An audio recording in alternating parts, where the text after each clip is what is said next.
Yo, what's good everyone? Today I'm going to be taking a first look here at this Week 14 NFL DraftKings main slate.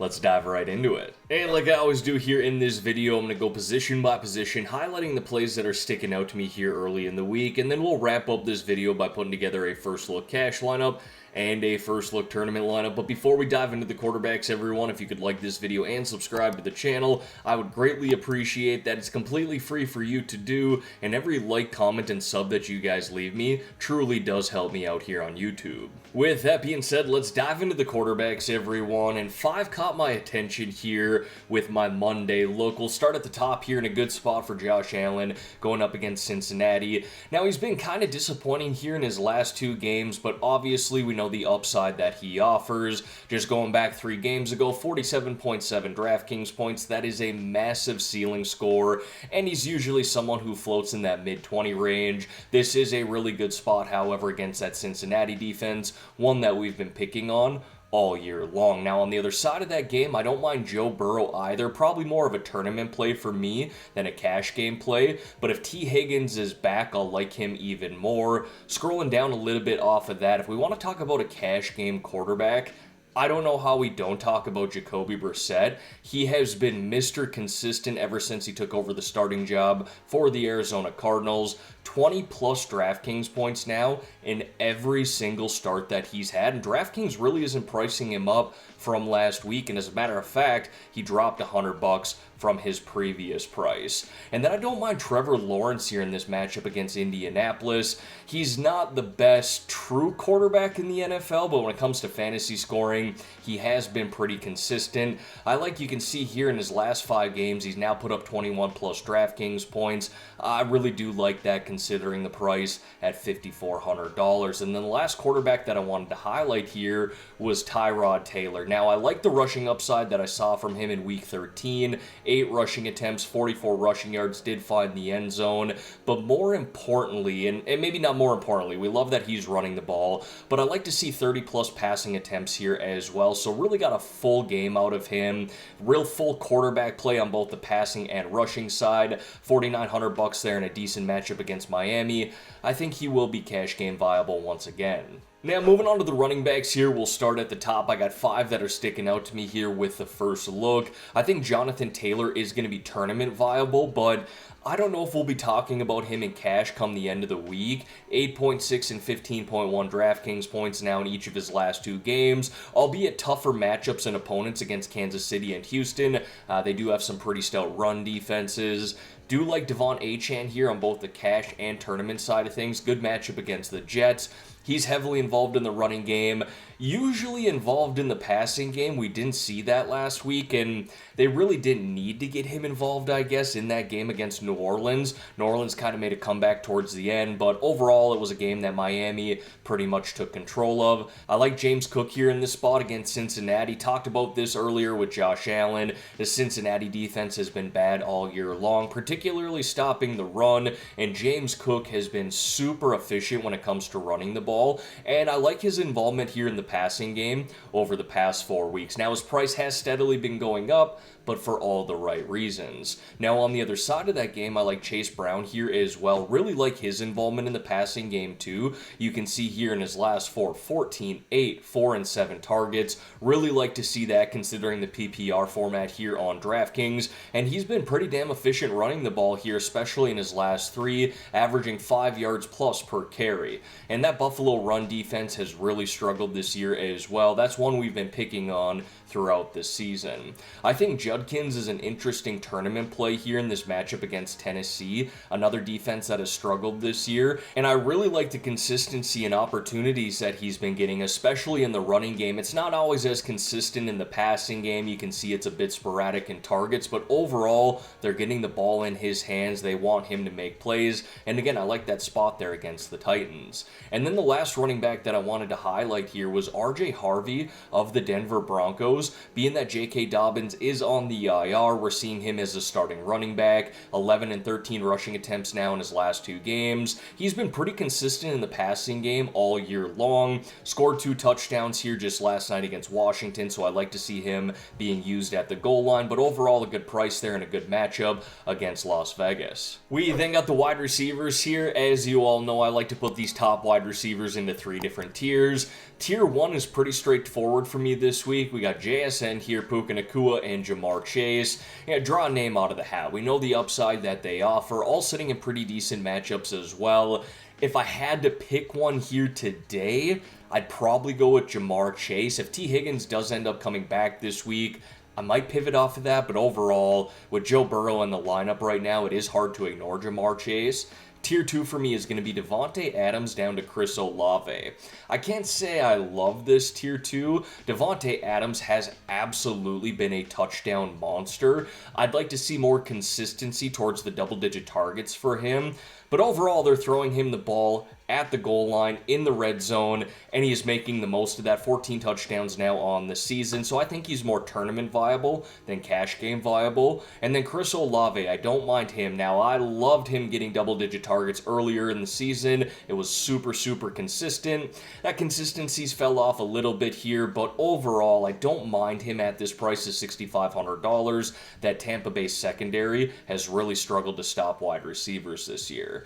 Tier 3 for me then is going to be Igbuka all the way down to Cortland Sutton. I had 3 noted here. 2 of them are going to be Cardinals wide receivers. We could definitely stack up that game between them and the Rams this weekend. On the tournament side, and I think they could be cash game viable as well, but Marvin Harrison Jr. here at $5,800, Michael Wilson at $5,600, and then I also wanted to highlight Jacoby Myers here. 6+ targets in 3 straight games. He's building a little more chemistry now with Trevor Lawrence. You can see there 15 and 21.3 DraftKings points in his last 2 games where he scored a touchdown. And again, I kind of like T-Law at his price. I talked about him during the quarterback, so maybe we could stack that up towards the end. But overall, I like Jacoby there at $5,700. And then a couple of other guys that I like here in the 5K range. First going to be Christian Watson. Honestly, usually a tournament-only type of play for me, but I'm looking at the targets here. 5, 7, and 10 in his last 3 games. 10, 18.3, and 20.6 DraftKings points. At $5,200 against that Chicago secondary, I think he might be cash game viable. And the same thing here with Terry McLaurin at the same price of $5,200. Had a bye in week 12, but was injured prior to that. Played really well against Denver last night. 14 targets, 7 receptions, scored a touchdown. Look, if you're going to give me a guy here in the low 5K range with his talent to get close to double-digit targets, I will take advantage of that in both cash games and tournaments. And then 2 other guys here that I wanted to highlight on the cheaper side of things. I think Mitchell might be cash game viable. I really liked what I saw here in week 13 from him. Now, he plays on the Jets, where there's always a cause for concern rostering someone on the Jets side of things, but 12 targets, 8 receptions, 102 receiving yards, scored a touchdown. He honestly could have had a bigger game as well, but 27.2 DraftKings points. He looked like a legit number 1 wide receiver. For the New York Jets, at least. But a good price tag there at $4,600. And then one other guy that I wanted to highlight here, Devon Vele of the New Orleans Saints. He's got 7 and 8 targets here in his last 2 games. That's what caught my attention coming out of the bye. Again, if you're going to give me a guy here at this price getting those targets, I think we have to be talking about him. Now, when it comes to the tight ends, there's a few groups that I want to highlight, all similar in price with similar upside, and then a few individual plays that I think are offering some nice value. Trey McBride, super expensive at $8,000. Definitely not cash game viable for me. Maybe we can go there in tournaments. But when we got Brock Bowers and Tyler Warren here, who are significantly cheaper, those are the spend-up options, in my opinion. If we scroll down a little bit off of that, I don't mind Pitts here. Andrews is decent, but I want to highlight Juwan Johnson. I really like the consistency that he's had. You can see here now, basically double-digit DraftKings points going back to week 7. I don't like to just necessarily say, hey, double-digit DraftKings points NFL, play this guy, but considering the price at $4,000, it's basically 3x value week in and week out. And again, I don't mind that matchup there against Tampa. And then Brenton Strange is another guy that I wanted to highlight individually. He's played really well when he's in the lineup considering his price, and I do like that matchup there against Indianapolis. A handful of other guys I want to stretch together: Darren Waller, Fannin Jr., Cade Otton. I think they're fine at their price. A couple of cheaper guys here in Loveland and Parkinson, low 3K range. I think they're viable. But the guy who really caught my attention, if we're kind of looking to punt here this week at the tight end position, is going to be Gunnar Helm here, the Tennessee Titans. Now, you can see 5, 7, and 7 targets in each of his last 3 games coming out of the bye. And then I went and looked at his snap count. He's in the 50 to 60% snap count range in each one of these games. So it's not like he's just getting on the field for a few plays and they're throwing him the ball. He's out there 50-60% of the time. So I was a little surprised he was only $2,900, but again, I'll take advantage of that. And then we got the defenses here. Seahawks look decent at Atlanta at $4,000. Really expensive, though. I think the Cleveland Browns are the spend-up option here, facing a rookie quarterback in Cam Ward, especially being that they're at home here. $3,700, but that defense has shown some really nice upside this year.